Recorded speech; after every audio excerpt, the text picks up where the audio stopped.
हर मनुष्य के जीवन में, चाहे वो छोटा जीवन हो और चाहे वो लंबा जीवन हो, लेकिन बीमारियां तो आती हैं और हम उनका मुकाबला कैसे करते हैं।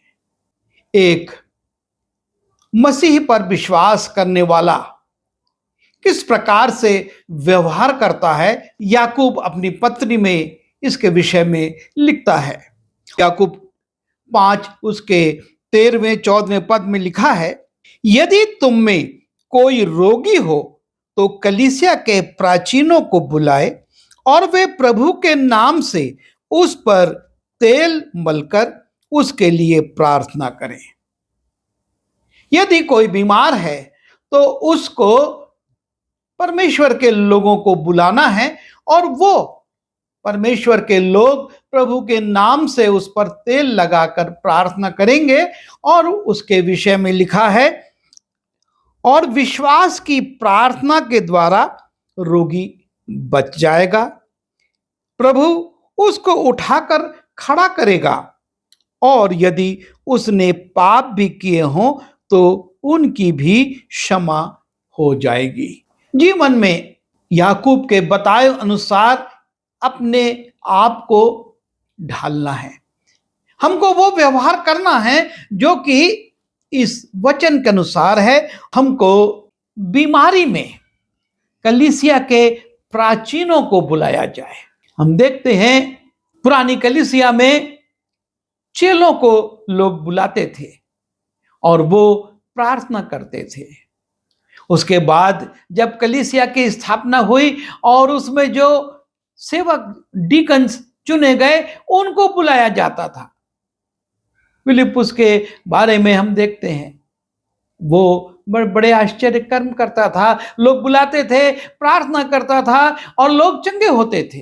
कई बार बहुत से लोग ये कहते हैं कि हम प्रार्थना करेंगे। सही बात है, प्रार्थना करना अच्छी बात है, लेकिन परमेश्वर ने कुछ बातें ठहराई हैं और यहां पर लिखा है, यदि कोई बीमार हो तो कलीसिया के प्राचीनों को बुलाए और वो मेरे नाम से, अर्थात प्रभु यीशु मसीह के नाम से उस बीमार पर तेल मलकर प्रार्थना करें और वो बीमार चंगा हो जाएगा। जीवन में बीमारियां तो आती हैं और हम उनका मुकाबला कैसे करते हैं। हमको एक मसीही विश्वासी होने के नाते इस बात को देखना है कि हम, जब परमेश्वर ने हमको अच्छी कलीसियाओं में रखा है, हमारे साथ अच्छे लोग हैं, परमेश्वर के दास दासियां हैं, हम उनको बुलाएं और उनसे निवेदन करें।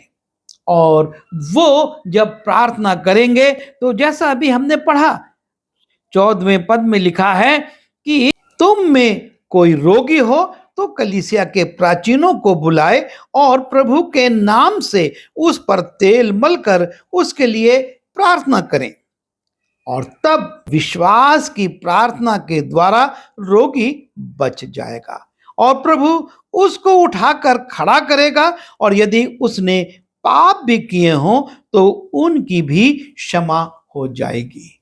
यह है परमेश्वर का अनुग्रह। वो चाहता है कि उसके नाम से प्रार्थनाएं की जाए। जब हम मरकुस रचित सुसमाचार उसके 16वें अध्याय के 17वें पद को देखते हैं, वहां पर भी लिखा है, विश्वास करने वालों में ये चिन्ह होंगे, वे मेरे नाम से दुष्ट आत्माओं को निकालेंगे और वो बीमारों पर हाथ रखेंगे और वे चंगे हो जाएंगे। किसके नाम से? यीशु मसीह के नाम से। शुरू में ही कह दिया गया है कि विश्वास करने वालों में ये चिन्ह होंगे कि वो मेरे नाम से, जब परमेश्वर के लोग आकर बीमारों के लिए प्रार्थना करते हैं यीशु मसीह के नाम से। पतरस ने यही कहा था उस जन्म के लंगड़े से कि सोना और चांदी तो मेरे पास नहीं है, पर जो मेरे पास है वो मैं तुझे देता हूं। और उसके पास यीशु नाम था। उसने कहा, मैं यीशु के नाम से तुझसे कहता हूं कि उठ, और वो लंगड़ा चंगा हो जाता है। पतरस अपनी योग्यता से नहीं, अपनी ओर से नहीं, लेकिन कहता है यीशु के नाम से।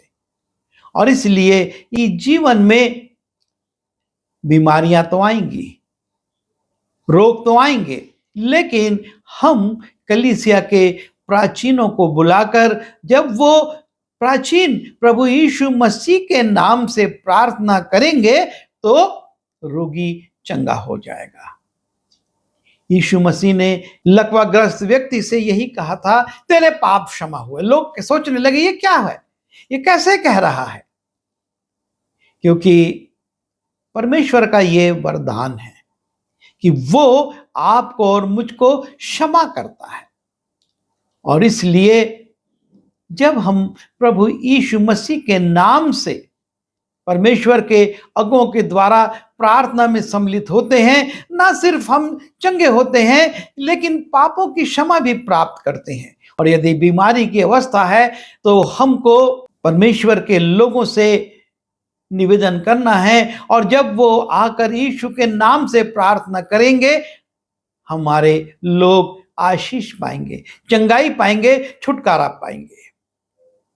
और इसलिए हम याकूब के इस वचन को स्मरण रखें और इसके अनुसार जीवन की इन परिस्थितियों में, जो भी परिस्थिति आती है उसके में वो आचरण करें जिससे कि परमेश्वर प्रसन्न होता है।